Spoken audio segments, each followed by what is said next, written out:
Este segundo ejemplo se hace con el método de la suma vectorial. 4 equipos están jugando a jalar la cuerda para ver quién tiene más fuerza. Hay que determinar la magnitud y dirección de esta suma de vectores. Entonces tenemos que primero determinar todas las componentes rectangulares para cada vector. Entonces para la componente rectangular en nuestro eje X, que sería este, y nuestra componente rectangular en el eje Y, que sería este de aquí, hay que irlas obteniendo. Entonces podemos nombrar, por ejemplo, primer vector F1 con su componente en X, con esa misma magnitud, pero en Y. Recordando también que hay que determinar las coordenadas según el cuadrante donde estén. Si este vector, por ejemplo, está en este primer cuadrante, sus coordenadas en X van a ser positivas e igual a las de Y. Este segundo vector que está en el segundo cuadrante tendrá unas coordenadas en X negativas y en Y positivas. Para este tercer vector, en X son negativas, en Y igual negativas. Y los vectores que estén en este último cuadrante, en el cuarto, serán X positivas, Y negativas. Entonces esto quiere decir que en X todo lo que esté del lado derecho es positivo, lo que esté del lado izquierdo es negativo. En Y lo que esté en la parte de arriba es positivo y en Y lo que esté en la parte de abajo es negativo. Eso para cualquier vector. Para el caso de las X tendríamos que serían las magnitudes de nuestros vectores por el coseno del ángulo. Entonces me quedaría en el caso del primer vector, sería su magnitud, que son 350, serían 350 positivos, ya que estamos trabajando con el eje de las X. X, recordemos que aquí dijimos que era positivo, por lo tanto sería positivo coseno del ángulo que tenemos. Estos ángulos se toman con respecto a los ejes X, nada más. Entonces en ese caso sí lo tenemos pegado al ángulo de eje X y no tendremos que sacar su ángulo suplementario, es decir, 180 menos el ángulo que tengamos y nos va a dar el que necesitamos. Después tenemos el segundo vector, que son 400. En este caso la X es negativa, por lo tanto sería menos 400 en magnitud, coseno del ángulo que tiene aquí este vector, que serían 25. Tercero serían X es negativa de nuevo de este lado, menos 250, coseno del ángulo que tengo aquí, 35. Y el último serían 300 positivos, porque esta X es positiva, coseno de 23 grados.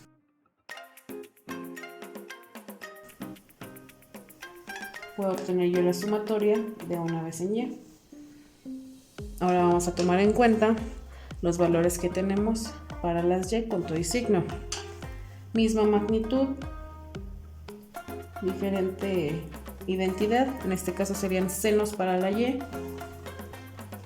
mismo ángulo. Seguimos con nuestro segundo vector, 400 es positivo, seno del mismo ángulo, 25. Tercero es negativo, menos 250, seno de 35. Siguiente, 300 negativos, seno de 23.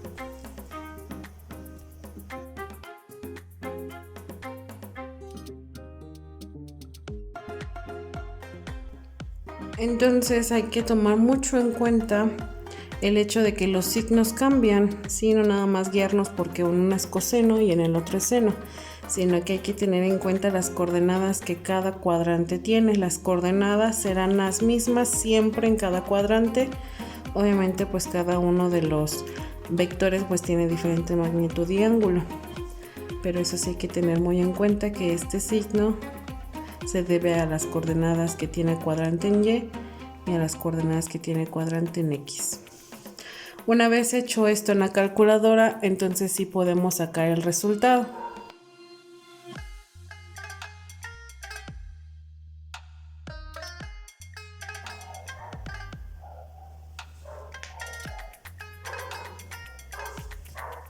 De esta manera ya nos dan las dos sumatorias en cada una de las componentes rectangulares. Continuamos con la magnitud. La fórmula de la magnitud tenemos la siguiente. Recordemos que es nuestro vector resultante y lo que vamos a tener que hacer es sacar la raíz cuadrada de la sumatoria al cuadrado de cada uno de nuestros componentes rectangulares, su sumatoria. Esto pues proviene ya, como les había explicado, del teorema de Pitágoras. Entonces vamos a tener que sustituir lo que tenemos en la sumatoria en X y en Y. Recuerden que si queremos poner esto directamente en la calculadora, hay que poner paréntesis al inicio o antes de poner la primera sumatoria y hasta el final para que no nos marque error.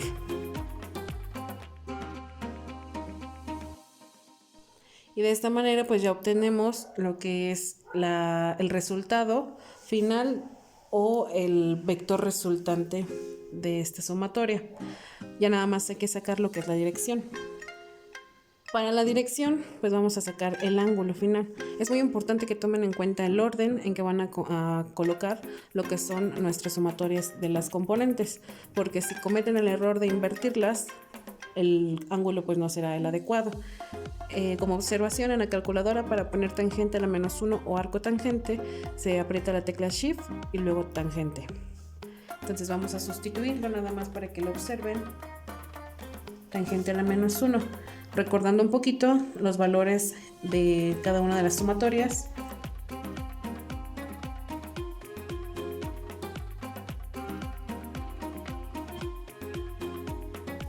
Lo cual nos daría un ángulo de -81.021.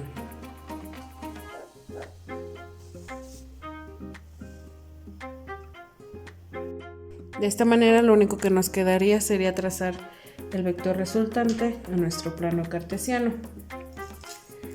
Vamos a hacer una escala. 1 centímetro corresponde a 10. Entonces estos serían los valores que yo en realidad estoy trazando. Voy a redondear un poco. 11.94, esto es para X, recuerden. Entonces voy a poner 1.2.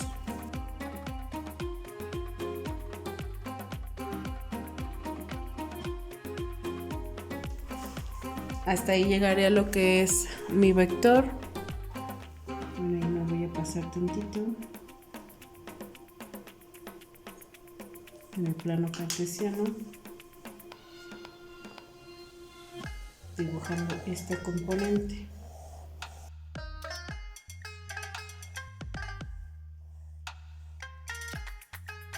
Esas dos siempre deben de ir sobre los ejes. Entonces, al unirlo,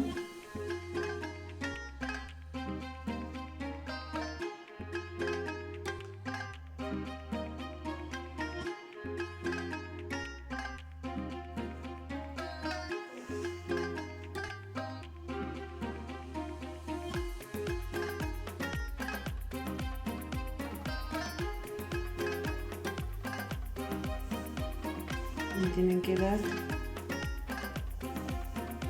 lo que me dio el vector, que eran aproximadamente 76 en esta escala, 7.6, y es correcto.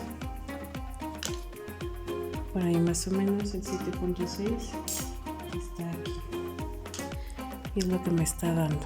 Entonces de esa manera estoy comprobando yo que obtengo